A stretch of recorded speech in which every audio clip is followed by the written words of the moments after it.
Hey there, folks. Have you ever heard the phrase, "a picture's worth 1,000 words"? Now, I was being a bit facetious because I'm not sure that anybody hasn't heard that phrase. It's an abundantly common figure of speech, and it captures a sentiment that I think we all have, that photography is a documentary medium. That is to say that taking a picture of something is an accurate way to record it, and that recording is explicitly rich with information. Photojournalism and documentary film are two key examples of this. If it happened in front of a camera, the moment can be distributed and shared among any number of people. And photographs are so detailed by their very nature that there is a sort of truth there that extends beyond what words on a page or verbal communication can convey, right? Well, that's why I'm making this video, because I believe we've made a mistake in the way that we perceive things like photos and video. A really fundamental mistake that has wreaked havoc on society and culture for the past 200 years or so. And to explain why, we're going to have to deconstruct a lot about the world as we know it, starting, ironically, with the biology of sight. If you choose to think about the human body as a machine, that machine's purpose is survival and reproduction. So the ability to understand and react to one's environment is both a widely accepted criteria for being alive and also a really fundamental skill necessary for survival. But when it comes to sight, we humans can only actually see a small fraction of the entire visible light spectrum. Some organisms can see more and some can see less depending on their needs for living. If humans could see more of the visible light spectrum, it would be totally unnecessary to the pursuit of livelihood, and it would probably even be a bit distracting on a day-to-day basis. Imagine trying to do anything with a bunch of random colored waves and distortions swimming through the air in front of you all the time. But they are there, whether you can see them or not. So we're best suited to only see the things that we can readily interact with our bodies. A rock that we might trip over, or a river we may drink from. As such, there are modes of visualization that are just outside of the human toolkit, like a bird's ability to see minor details over large distances at high speed, which they use when flying and hunting for prey, or a nocturnal animal's ability to retroreflect light within their eyes so that they can see better in the dark. Those are features that are necessary for those animals to survive, but not so much for us. And speaking of reflection, most of the light that enters the eye has been bounced off of an existing surface, and it's always been moved through the air, which acts like a lens. We can't survive in a vacuum, so all the light we see is to some degree distorted. There's a wealth of information about the world around us that we either don't see or don't see accurately. A fundamental example of this is color. The color of an object is actually determined by the wavelength of light that it reflects best. Meaning that even the most simple observation, like the plant is green, is a really dramatic oversimplification. The plant repels green. The plant is in fact everything but green. So this is all to say that even at the biological level, sight is deceptively complex, misunderstood, limited in its uses, and attenuated in countless ways. The human brain is the most metabolically expensive organ in the entirety of the animal kingdom. It's literally the most powerful organic structure ever. But it's expensive to use, so it favors simplicity in its approach to reality. By finding streamlined methods of understanding our surroundings, our brains save power, which can be used to improve livelihood in other ways. Therefore, human perception is in service always to the needs of survival, not the facts of reality. But we constantly try to use it as a benchmark for fact. Seeing is believing. However, sight is really just a tool. It doesn't matter if it's being used in the pursuit of truth, any more than it matters whether or not you use a hammer to drive a nail or to break an egg. For example, user interface design has been a huge part of our lives since we've been building machines complicated enough to require controls. A computer, for instance, is probably the epitome of a complex device, and I think it's safe to say that over 99% of people who use computers don't know everything about how they work. What we do know is how to interact with their interface. We throw things in the trash, we scroll down, and copy and paste text. We simplify thousands of lines of code into something that we can readily relate to and understand. A significant effort is made on the computer side to create a fabricated reality inside the screen. The computer tells us a lie, but it's a lie that makes it easier for us to use it. See, this is really fascinating to me because it reveals just how hard the brain works to avoid the wellspring of raw objective data all around it. The coded binary language of the computer is not unlike the unseen wavelengths of light that surround us. They both take up too much energy to be constantly accounted for, so we resign to a more practical truth. The performance of software engineering becomes the reality of the computer, and our own physiological limitations become the reality of the world. We have psychologically adapted to survive without certain distractions. Okay, I know that felt like a ton of information, but it's a necessary foundation for talking about photography in the way I intend. Today, it's a commonly accepted idea that a photograph is a document, it's a record of something. But in order for a record to be interpreted, it needs to go through our eyes and our brains. The record is only as good as the viewer. Back when photography was first invented, there was a common term that the public used when viewing photos. It was called photographic distortion. It was a new technology, and the public was skeptical of it. There was mental effort expended in the viewing of every photograph to scrutinize it, and the general consensus was that everything photographed was, on some level, distorted.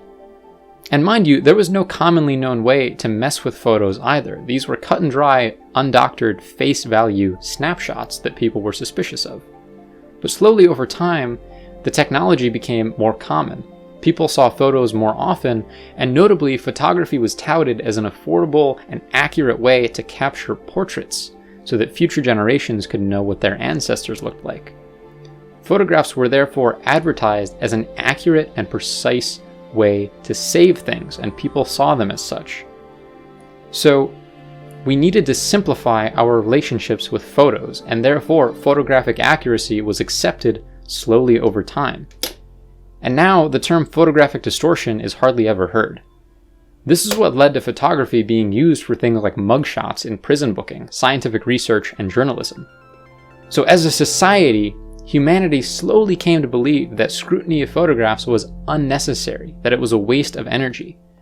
The superficial appearance became the practical truth, and a shared zeitgeist was created that said photos are evidence, records, facts.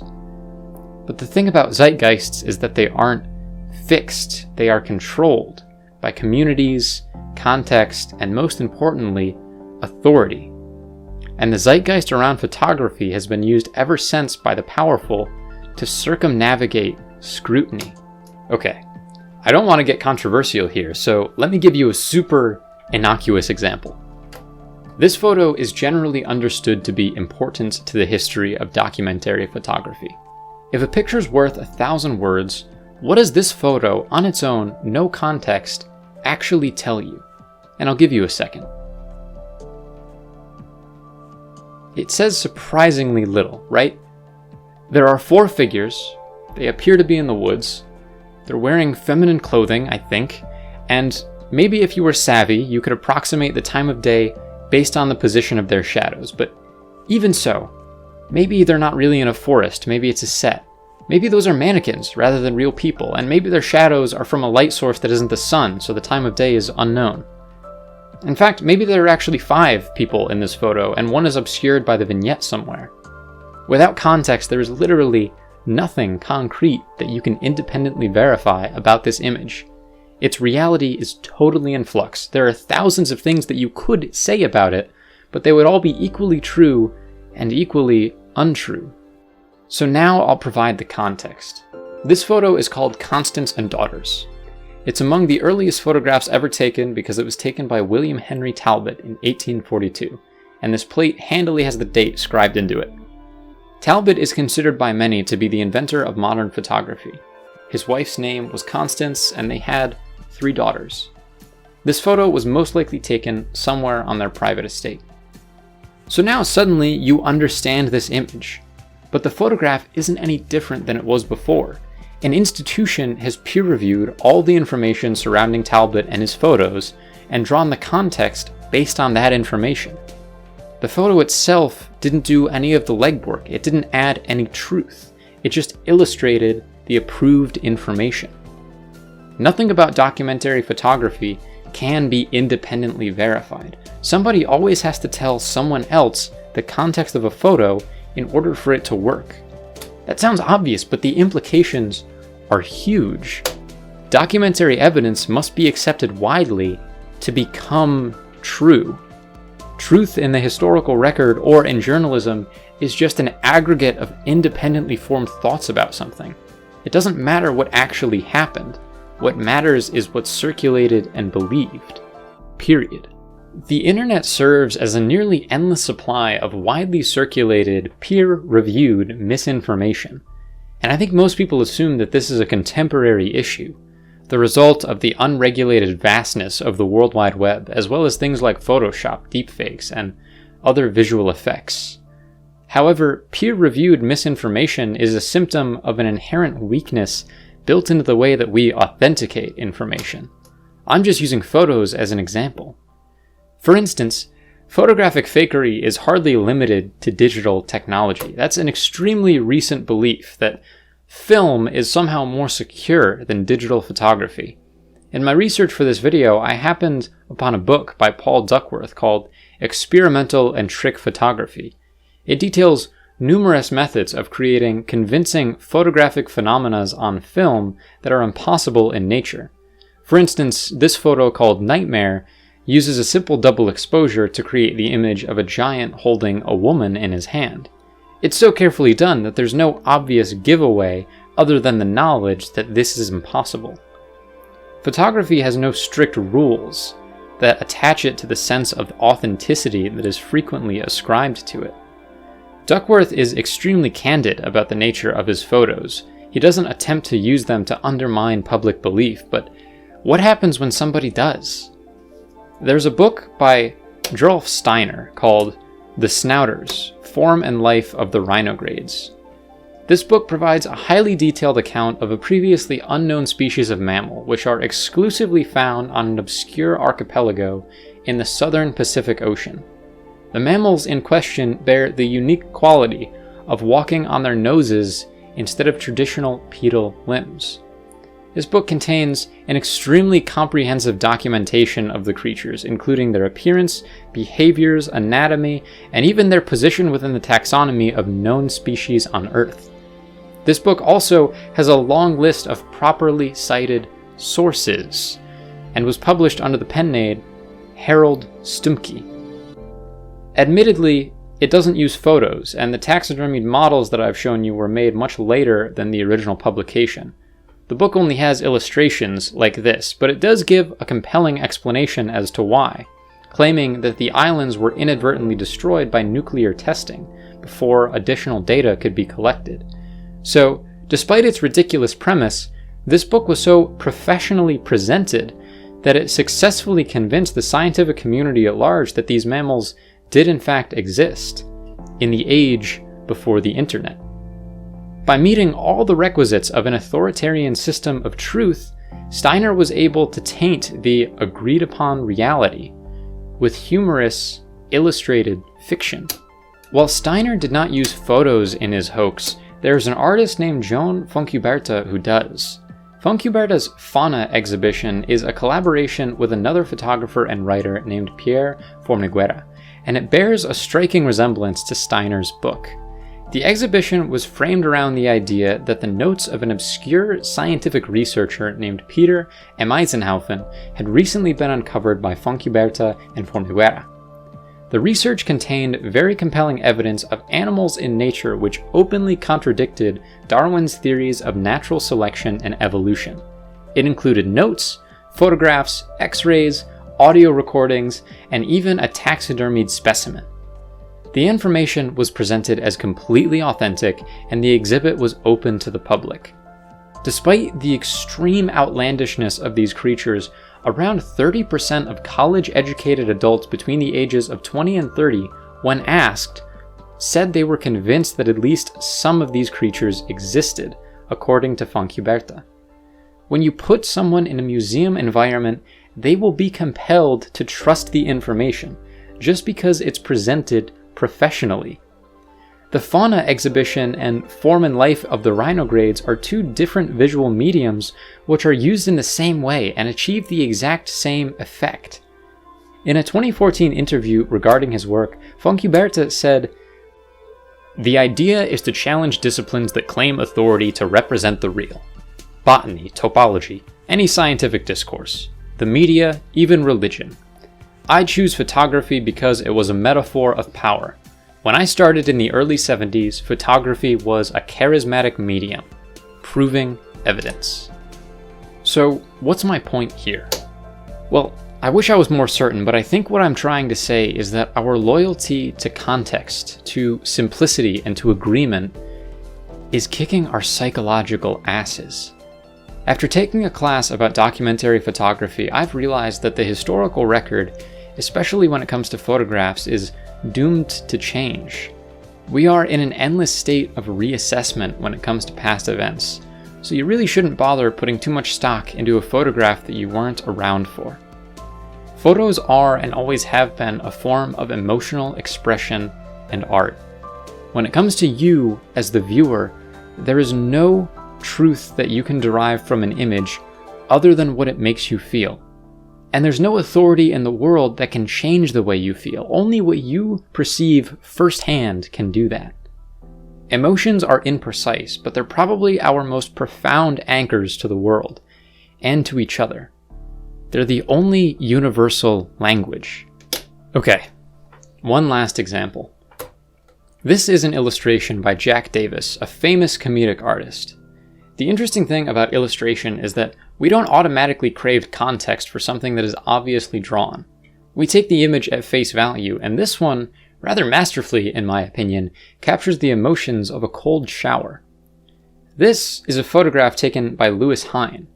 Within its historical context, it was taken with a documentarian and journalistic purpose. This photo once had an agenda, and it served that agenda to help shape America as we know it today, as many famous photos have. But all of those details are context. If we ignore that and treat this photo like an illustration, we are left only with feelings like unease, awkwardness, maybe a little loneliness. At least that's what I see. Louis Hine was an artist who made choices in an attempt to impart an emotional effect on the viewer of this photo. Without a date, without a title, and without an accompanying article to tell us how to feel, all that remains is what Hine was trying to illustrate for us emotionally. It doesn't matter where you're from, it doesn't matter what you speak, it doesn't even matter if you've been to school. Jack Davis was once doing a tour for Mad Magazine, and one stop on that tour was a classroom of Surinamese students who didn't speak a word of English. Davis had to get across that he was there to entertain them, to make them laugh. So he tried drawing a picture of Mickey Mouse on their chalkboard, but that didn't work, because the children had no cultural relationship to a mouse with perfectly round ears. So instead, he drew a caricature of their teacher, and the room erupted with laughter. He made the same types of choices in the drawing of their teacher that Hine made when he took this photo. A picture is art. The only thing it can reliably do is show you something. It's worth whatever it makes you feel, but we curse them by tacking on thousands of words. We make them tools of influence. We shove things into binaries because it's comfortable. But maybe, in this day and age, it's better to embrace the complexity of the world than it is to accept a curated collection of simple answers. At least it's something to think about. Thank you for watching, and stay tuned for more.